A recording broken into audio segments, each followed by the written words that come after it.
Imagine standing in the middle of the Sahara Desert. The sun is beating down on cracked, bone-dry earth. There is not a river, a well, or a single cloud in sight. The air feels like the inside of an oven. And yet, hidden in that scorching invisible air all around you, there is enough water to sustain human life. Not just a drop or two. We are talking about billions of gallons of fresh water, floating silently above one of the driest places on Earth. That is not a metaphor. That is atmospheric moisture, and it exists even in the driest deserts on the planet. For most of human history, getting to that water seemed impossible. You could not drink air. You could not squeeze it from the sand. But researchers at the Massachusetts Institute of Technology, one of the most prestigious scientific universities in the world, have now developed a technology that changes that equation entirely. They have built a device that pulls clean drinking water straight out of desert air, using no electricity and no moving parts. No electricity, no pumps, no pipes running to a distant reservoir, just a material, sunlight, and air. And the results have stunned even the scientists who built it. So in this video, we are going to explore how this device actually works, where the idea came from, why it took so long to reach this point, and whether something like this could genuinely change the future of water access for hundreds of millions of people living in dry regions around the world. Let us start at the beginning. To understand why this discovery matters so deeply, you first need to understand just how serious the global water crisis already is. Right now, as you watch this video, more than 2 billion people on Earth do not have reliable access to safe drinking water. That is roughly 1 in 4 people on the entire planet. They are not in some distant, unimaginable future. They are alive today, in 2024, walking miles to collect water from rivers or pools that may be contaminated, or simply going without.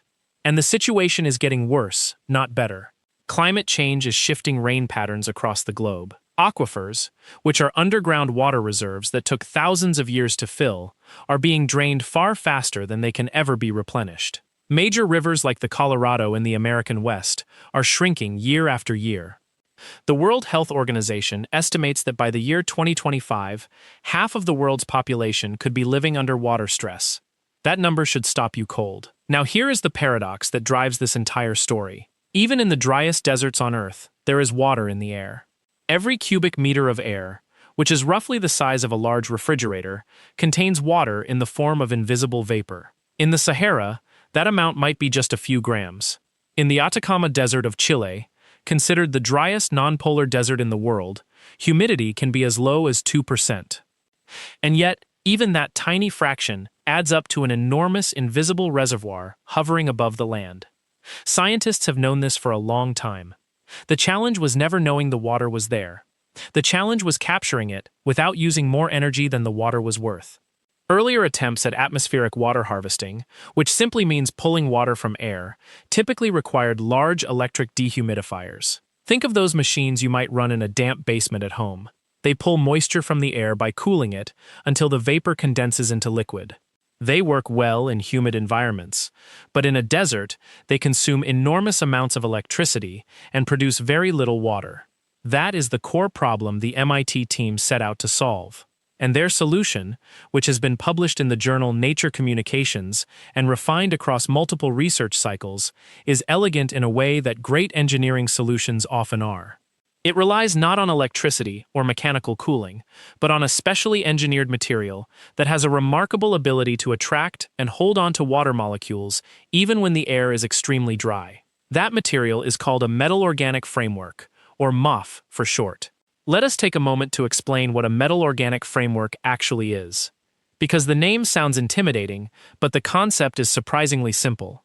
Imagine a tiny sponge, but instead of being made of foam, it is made of a crystalline lattice of metal atoms linked together by organic molecules. This structure creates an almost unimaginable number of microscopic pores, or tiny holes, running through the material. And those pores are extraordinarily good at trapping water vapor and holding it in place, even when the surrounding air is barely moist at all. Think of it this way. A single gram of certain MOF materials, an amount that would barely cover your thumbnail, contains an internal surface area of more than 4,000 square meters. That is roughly the size of an entire city block. All of that surface is available to grab and hold water molecules as air passes through. The sheer scale of surface area packed into such a tiny amount of material is what makes MOFs so extraordinarily effective at capturing atmospheric moisture that earlier technologies simply could not touch. Now, capturing water is only half the battle. You also have to release it in a usable form. And this is where sunlight enters the picture in a beautiful way. The MOF material used by the MIT researchers is designed to absorb water from the night air when temperatures drop and relative humidity rises slightly, making capture easier. Then, as the sun rises and heats the material during the day, the stored water vapor is driven off, condenses against a cool interior surface, and drips down into a collection vessel as liquid water. No electricity needed. No moving parts. No complex machinery. The device works on a daily cycle, driven entirely by the natural swing between cool nights and hot days. It is almost like breathing. The material inhales water from the cool night air and exhales it as liquid when the sun warms it up. The MIT team, led by researchers including Professor Evelyn Wang, who serves as the Dean of Engineering at MIT, demonstrated a working prototype that can produce between 1 and 3 liters of water per kilogram of MOF material every single day. 1 to 3 liters per kilogram, per day, from air with as little as 10% relative humidity. To put that in perspective, the World Health Organization recommends a minimum of 2 liters of safe drinking water per person per day for basic survival. So just 1 kilogram of this material, properly deployed, could sustain a human life in one of the harshest environments on Earth. And researchers believe that with further refinement, those numbers can be improved significantly. But how did we get here? How does a technology this ingenious come from researchers at a university in Cambridge, Massachusetts? The answer, as with so many great ideas, is that this was not invented from nothing. It was built on centuries of human observation, traditional knowledge, and a deep frustration with solutions that were too expensive, too fragile, and too dependent on infrastructure that poor or remote communities simply do not have. To understand the full picture, we need to go back a long way. Travel back to the coast of the Canary Islands, off the northwest coast of Africa, roughly 1,000 years ago. The indigenous people of these islands, known as the Guanche, lived on land that received very little rainfall. Freshwater rivers were rare. And yet they thrived. How? They had discovered something remarkable. Certain trees, particularly the native laurel and dragon trees that grew on the islands, were capable of capturing moisture from the low-lying coastal fog and channeling it down their trunks and roots into the soil. The Guanche placed large flat stones at the base of these trees to catch the dripping water. Over time, they carved channels into the rock to direct the flow. This was fog collection, one of the earliest documented forms of atmospheric water harvesting in human history. Historians and archaeologists have found evidence of these practices dating back to at least the 9th century. It was not mythology or legend. It was practical engineering adapted to the environment, passed down through generations, and entirely free to operate. Even further back, in the highland regions of ancient Peru and Chile, pre-Inca civilizations built elaborate fog-catching systems using woven mesh structures stretched across hillsides that faced the ocean.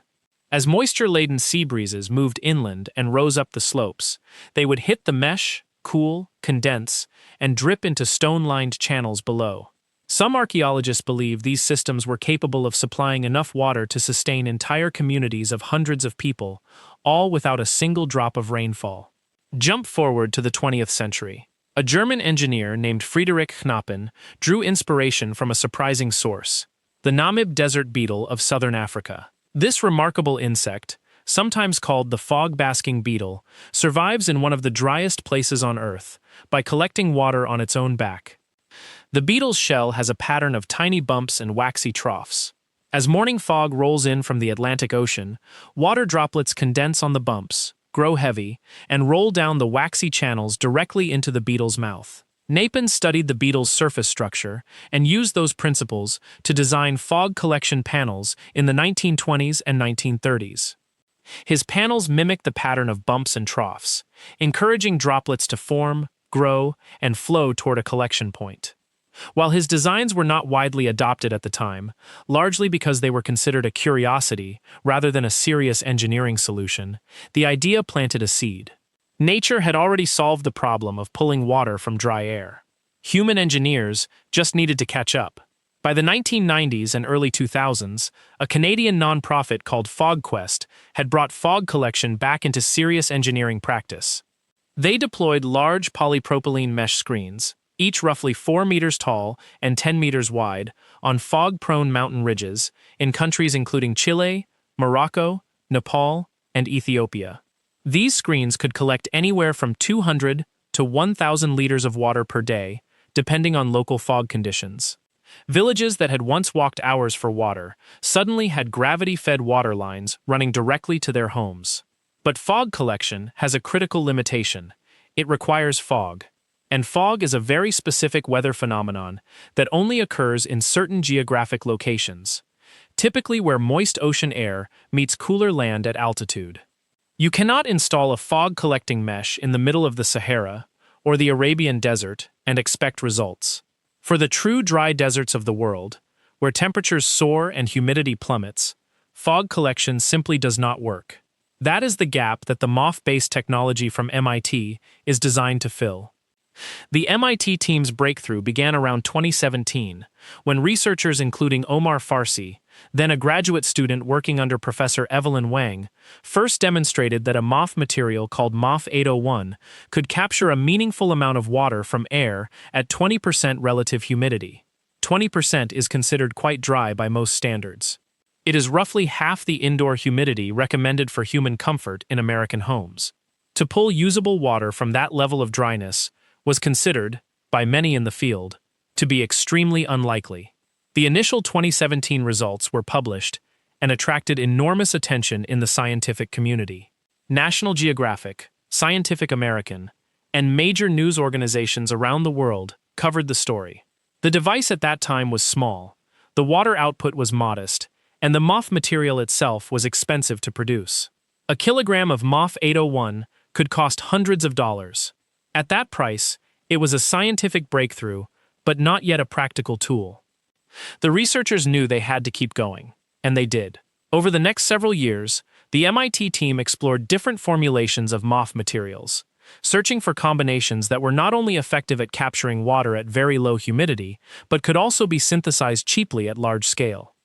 In 2021, and again in 2023, they published follow-up studies showing significant improvements in both performance and cost. Newer formulations, including materials based on aluminum rather than the rarer compounds used initially, brought the cost of the material down dramatically. One particularly promising material, sometimes referred to as MIL-53, is based on aluminum and can be produced at a cost of roughly $2 to $5 per kilogram, compared to the hundreds of dollars per kilogram that earlier MOF materials required.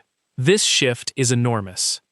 It is the difference between a laboratory curiosity and a technology that could actually be manufactured and distributed at a scale relevant to a global water crisis. And it happened not through a single dramatic discovery, but through years of patient, methodical refinement. Let us pause here and look at what the science actually says about how this technology performs. In field tests conducted in the Mojave Desert in California, which receives an average of about 6 inches of rain per year, a roof-scale prototype of the MOF-based water harvester collected approximately 200 milliliters of water per kilogram of material per hour during favorable conditions. That may not sound like much. But scale the system up to a rooftop installation using 20 kilograms of material, and you are talking about several liters per hour. And here is an important point. The Mojave test was not optimized.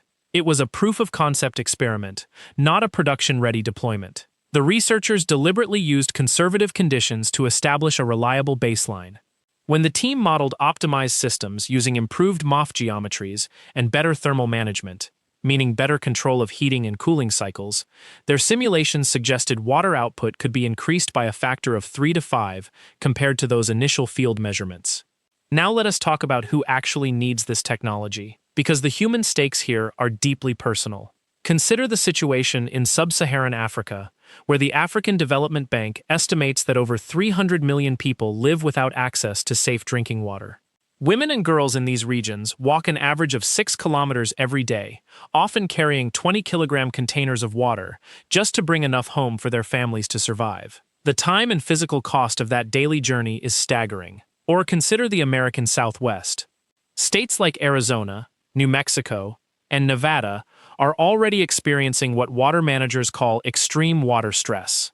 Lake Mead, the largest reservoir in the United States, dropped to its lowest recorded level in history in July 2022, exposing a white mineral bathtub ring on its canyon walls more than 60 meters high, a stark geological record of decades of depletion. Communities that depend on that reservoir are looking for alternatives, and they are looking urgently. What makes the MIT approach particularly compelling for places like these is precisely what it does not need. It does not need a connection to the electrical grid. It does not need proximity to a river or a well. It does not require trained technicians to operate on a daily basis. In remote communities, all of those dependencies are barriers that have blocked other clean water solutions for decades. A system that runs on sunlight alone, with no moving parts to break down, is a fundamentally different kind of tool. So why has it taken this long? If the basic principles of atmospheric water harvesting have been understood since ancient times, and if MOF materials were first synthesized back in the 1990s by pioneering chemists like Omar Farha at Northwestern University and Omar Yaghi at the University of California, Berkeley, why are we only now seeing a practical desert water harvester? The answer involves money, priorities, and the way that global markets have historically failed the world's poorest communities. MOF research, for most of its history, was funded primarily through academic grants and by industries interested in applications like gas storage, drug delivery, and industrial carbon capture. These are valuable areas of research, but they were driven by the profit potential of wealthy country markets. The question of whether MOFs could collect water from desert air for use by subsistence farmers in Mali or nomadic communities in the Gobi Desert was not exactly attracting venture capital investment or major corporate research dollars. It is a pattern you see over and over again in the history of technology. Solutions that primarily benefit poor or rural populations receive a fraction of the research funding that flows toward technologies serving wealthy consumers. The development of inexpensive water-from-air technology could have begun in earnest in the 1990s, when MOF chemistry was young but promising. Instead, it took decades of incremental academic work, driven largely by researchers motivated by the science itself rather than the profit margins, to reach this point. Meanwhile, the global bottled water industry has grown into a market worth more than $217 billion annually. Companies that package, distribute, and sell water, including some of the largest corporations on Earth, have a powerful financial interest in a world where water is a purchased commodity rather than a freely accessible resource. That financial interest does not necessarily mean active opposition to technologies like the MIT Harvester, but it does help explain why such technologies have not received the same level of urgent public investment as they deserve. There is also the matter of what engineers call the last mile problem. Even when a clean water technology is developed in a laboratory, getting it from that laboratory to the people who need it most requires distribution networks, local training, maintenance systems, and long-term funding for replacement materials. Every one of those steps costs money and requires sustained political and institutional commitment. Technologies die not because they stop working, but because no one funds the bridge between the lab and the community. There is a poignant example of this pattern in the history of solar water disinfection, known as SODIS. Back in the 1990s, researchers discovered that simply leaving a clear plastic bottle of contaminated water in direct sunlight for 6 hours would kill nearly all harmful bacteria and viruses, making the water safe to drink. The science was solid. The method cost nothing. It required no equipment beyond a plastic bottle. And yet it took almost 2 full decades of sustained advocacy and education for SODIS to reach widespread use in developing communities. The MOF-based water harvester faces a similar adoption challenge. The science is now beyond serious dispute. In 2023, a comprehensive review published in the journal Advanced Materials, authored by a team of researchers from MIT, Caltech, and several European universities, confirmed that MOF-based atmospheric water harvesting is a technically viable solution for arid regions with humidity as low as 10%. That finding represents a significant scientific consensus. What comes next is the harder, slower work of real-world deployment. To their considerable credit, the MIT team has not stopped at publications. Professor Evelyn Wang's group has partnered with the nonprofit organization Water Fund and with engineers in India and Chile to begin small-scale real-world pilots. These are not laboratory tests. They are deployments in actual communities, where real families are using prototype systems to supplement their water supply. The early results from these pilots, while still modest in scale, have been encouraging enough to attract attention from international development organizations. One pilot project, in the Rajasthan Desert of India, one of the hottest and driest regions in South Asia, produced consistent daily water output over a 3-month test period during the summer of 2023. Daytime temperatures regularly exceeded 45 degrees Celsius. Relative humidity averaged around 15%. And the MOF harvester continued to collect and release liquid water reliably day after day. The local families involved in the pilot described the experience with a word that translates roughly as astonishment. Now let us look at the practical details that matter most if you are thinking about what this technology could mean in real life. How large does a system need to be to supply a household?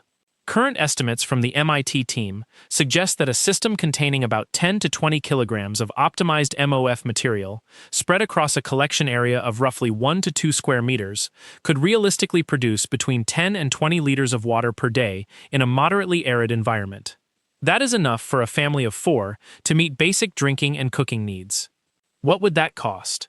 This is where the numbers get genuinely exciting. Based on current production costs for aluminum-based MOF materials, and using off-the-shelf components for the collection housing and condensation surfaces, researchers estimate that a household-scale system could be manufactured for somewhere between $100 and $250. Compare that to the cost of digging a well, which can run from $1,000 to $15,000 depending on depth and location, and the economic case becomes very compelling. The MOF material itself would likely need to be replaced every 5 to 7 years as it degrades with repeated use cycles. But at $2 to $5 per kilogram, and with roughly 15 kilograms needed for a household system, a full material replacement would cost somewhere between $30 and $75. Again, compare that figure to bottled water costs in remote areas, where a single liter can cost $1 to $3. And the math favors the harvester enormously over any multi-year time horizon. There is another dimension of this technology that rarely gets enough attention, and it connects to a value that many of you watching this may hold very close: self-sufficiency. A solar-powered atmospheric water harvester gives individuals and communities control over their own water supply. It removes dependency on distant corporations, vulnerable infrastructure, and government distribution systems that may or may not function reliably. That kind of independence has enormous value that does not show up in any cost-benefit spreadsheet. Think about what happened during major natural disasters in the United States in recent years. After Hurricane Maria devastated Puerto Rico in 2017, some communities were without reliable water access for months. After Winter Storm Uri hit Texas in February 2021, broken pipes left millions of people scrambling for safe water during freezing temperatures. In both of those situations, a technology capable of producing water independently of the grid and the pipe infrastructure would have been an extraordinary asset. Several American companies and research groups have already begun working on commercial versions of atmospheric water harvesting technology, some inspired by the MIT work and others taking parallel approaches. A company called Source Global, based in Scottsdale, Arizona, markets hydro panels that use solar energy and a different hygroscopic material, one that attracts and absorbs moisture, to produce drinking water from air in various climates. Their panels can produce 2 to 5 liters per day in conditions as dry as those found in the American Southwest. Source Global's panels currently retail for around $2,000 to $3,000 per unit, which is significantly more than the projected cost of the MOF-based system. But their product exists today, is already in use in more than 50 countries, and has a track record of real-world performance. It is a reminder that the gap between a laboratory breakthrough and a commercially available product is a meaningful one, and that closing that gap requires investment, manufacturing partnerships, and time.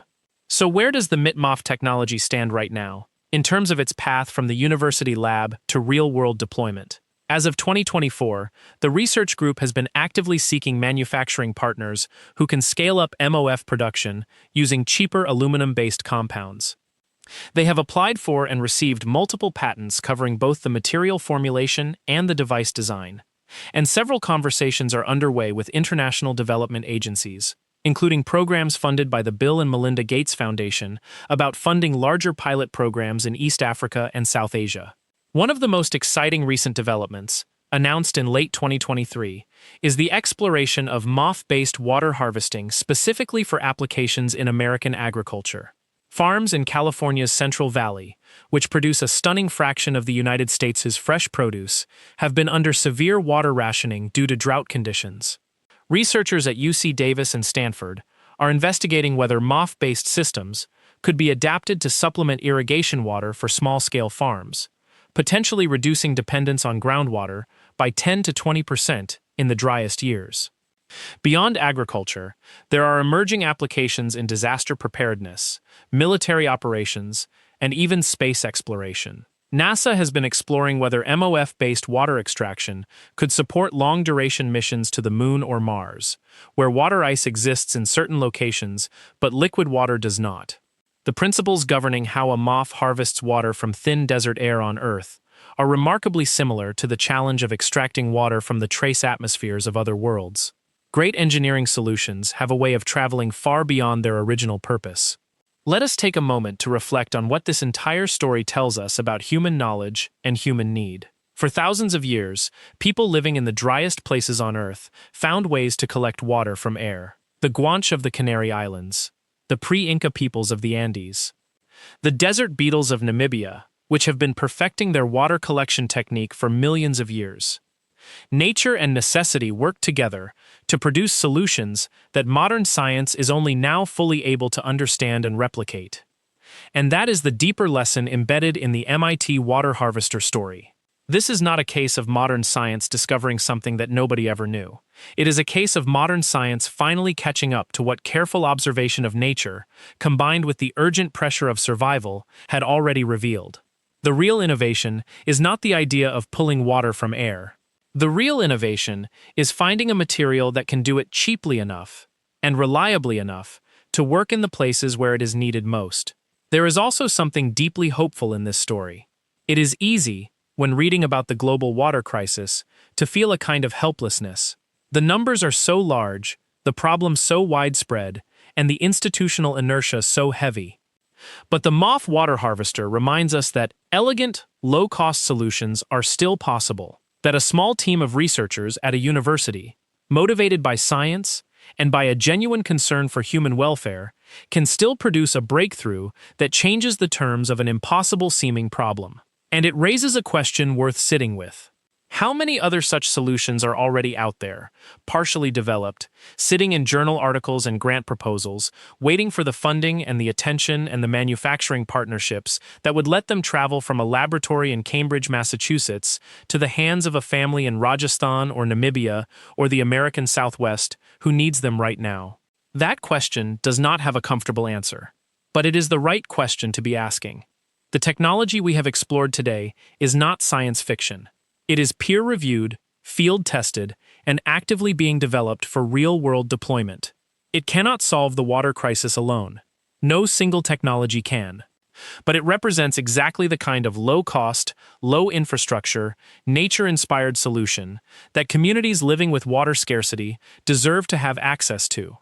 And the fact that it is moving from laboratory to pilot to early commercialization is genuinely encouraging news in a space that often has too little of it. We would love to know what you think about this. Have you personally experienced water scarcity or drought conditions, whether living in the American West, traveling abroad, or during a natural disaster? Do you think technologies like the MOF water harvester will receive the public investment they deserve? Or do you worry that financial interests will slow their adoption the way they have with so many other solutions? Leave your thoughts in the comments below. Stories and perspectives from this community always add something the research alone cannot. If this story resonated with you, you will want to see our video on the ancient Roman aqueducts and why modern cities are still copying their engineering principles 2,000 years later. And while you are here, take a look at what we have put together on the science of soil and why the farmers of the Dust Bowl era understood something about land conservation that we are only beginning to relearn today. These stories are all connected. and there is always more to discover. Thank you for watching.